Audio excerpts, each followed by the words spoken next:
Hello everyone. This video, I do not intend to arouse some person's emotion, and I do not intend to make some people sad through this video. But I think I am understanding why Nigeria don't teach history in all levels of our school. In the primary, secondary, most of the tertiary institutions don't even talk or teach about the history of our nation, Nigeria. Because I think we have sensitive history to talk about in the past. Now, that was last month, May 30th, the day IPOB or the people of the Southeast declared that they are going to remember the fallen hero during the Biafra war. I saw how so many people, especially the federal government and some persons, stood against it. But in my mind, I was thinking, is there anything wrong to remember people who died, up to 3 million people? Absolutely nothing is wrong. I think this should be a national issue, not even a Southeast issue or IPOB issue. It's supposed to be a national issue. Now, I came across this video during the panel. They said to reconcile things about the civil war. And I realized that one of the commander of the Nigerian troop, General Ibrahim, he refused to even accept that killing people was a mistake. He said he don't have apologies for it.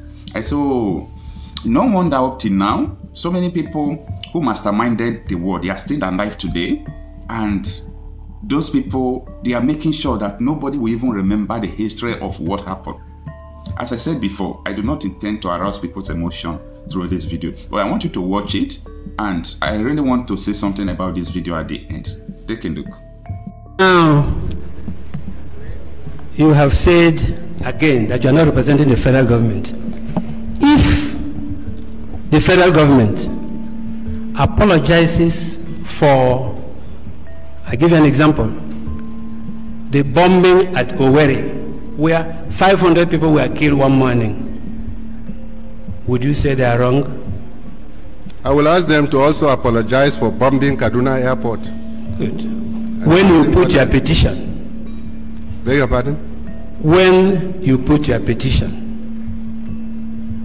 you have no petition in this commission. Neither do we stand for the apology of the federal government. If the federal government apologizes for the mass killing at Asaba, Oboisoho, which was testified by the bishop and confirmed by Dr. Raya, which you did not report here, will you, Arewa, raise an eyebrow? With that hypothesis, if you still raise an 8.6 trillion million not million, and accuse us, I'm talking about apology. Yes. If the federal government decides to apologize, and you still came here to say what you have said, we will still enter a response. Is there anything that you did in the army that you want to apologize now? None that I know of. None that you know of? Yes. As commander of the battalion that massacred people at Item, Owerri, Oboisohe and Asaba,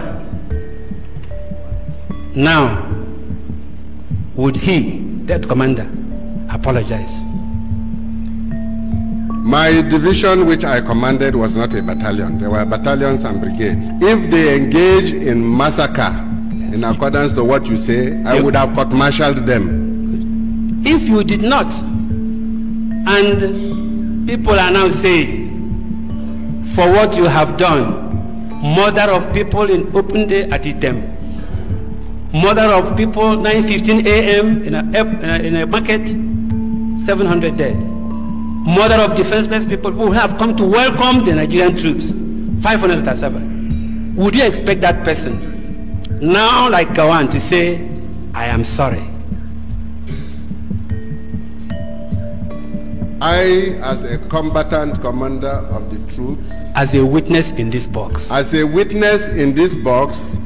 testifying for and on behalf of the soldiers who fought the civil war, they fought it in the principle of preserving the Nigerian Federation. I have no apologies for maintaining the Federation of Nigeria. That was my task, If my commander-in-chief, who was in command, gave me command, which I carried out with troops, if he now fails to apologize, and he has apologized, it is in his own wisdom to do so. But insofar as I commanded troops and obeyed orders within the competence of my profession, I have no apologies. I have no apologies. In your religion, here together as citizens of Nigeria. In your religion, you have a word called talion, equivalent of revenge. Is that correct? Maybe correct, yes. Is that correct? That's correct. Because of that religion, you did not forgive the coup plotters of January. You revenged because of your religion in July. It was never a religious context. No. I was never engaged in any religious context. I was not in a jihad. I was not, brother. I was a soldier carrying out orders. No, what I'm saying is, two of you can go on standing. Yes. What I'm saying is, your friend has, because I will put it in another way. Please let my time not run out. Witness. I don't know. Yes. Is it correct to say that the July coup was to revenge January coup? It was an outbreak of indiscipline, motivated and inspired by the breakdown of law and order, which was motivated or promoted. Is it a revenge? Revenge is a matter of interpretation. What are they revenging? If there had not been the January coup, would there have been a July coup? They wouldn't. Thank you. Thank you. Now look at finally at your appendices. Show him what is at the back of this paper. Figures. The appendices you have shown as to our claim for disempowerment. Yes. All those documents. Yes. Divide Nigeria. All these are exhibits. Yes, exhibits. Already tendered. Yes, madam. Okay. All right. They are in appendix, exhibit 63. All the attachments. What Arewa tried to do was to divide Nigeria into north and south. Is that correct?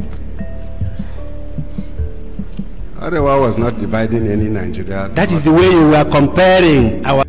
To be sincere, no matter how we try to run away from this reality, the truth is that Nigeria will be difficult to be together. Extremely difficult. That is why you see that you are not seeing progress from across Nigeria. Insecurity, hunger, affliction, and so on and so forth. So I think if Nigeria want to be sincere to themselves, the best thing they could do at this moment is to first of all make the move to return Nigeria back to regional government first. Because we being together, we have nothing, absolutely nothing in common. We will live in peace if we are in confederation, if we are in regionalism. We live in peace. Like if you see like our neighboring countries, we are even living in peace than people who we call ourselves Nigeria. The way we live in Nigeria, if you go to Cotonou, you will feel more peace than when you come into Nigeria because of all these things.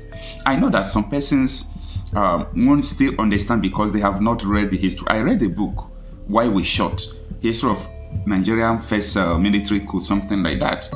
I read the history, why this civil war started. I read the history of agitations and so many things that have been happening in Nigeria right from time. I realized that we have a challenging future. A challenging future for our children, a challenging future for our generation. And the best thing we could do now is for us to be sincere to ourselves and render solution to this ugly history. And I think the best solution we could render is to return Nigeria to the regional government and make the constitution flexible that anyone that wants to secede out of this entity will be able to secede normally without crisis, without anything, just by an act of referendum. That is one. Secondly, it is important for us to know that before the amalgamation of Nigeria, 1914, the history of Nigeria has repeatedly shown that the geographical area they called Niger or Nigeria or Nigerians, there is nothing like war. There has been nothing like violence. The people were living in peace. Everything was moving fine before the amalgamation happened. And after the amalgamation and independence, series of crises here and there, because people who are supposed to live in peace as neighbors were being joined to be family. Not everyone's supposed to be in your family, because you can be friends to someone, you can live, cohabit with someone, but when you put the person inside your family, if he doesn't have the values, the custom, and what your family represents, it's not going to work out. It's not going to be a member of your family together, and that is what we are just experiencing. No matter how we run away from this reality, it will still come and bite us. Let me know what you think in the comment section. Thanks for listening.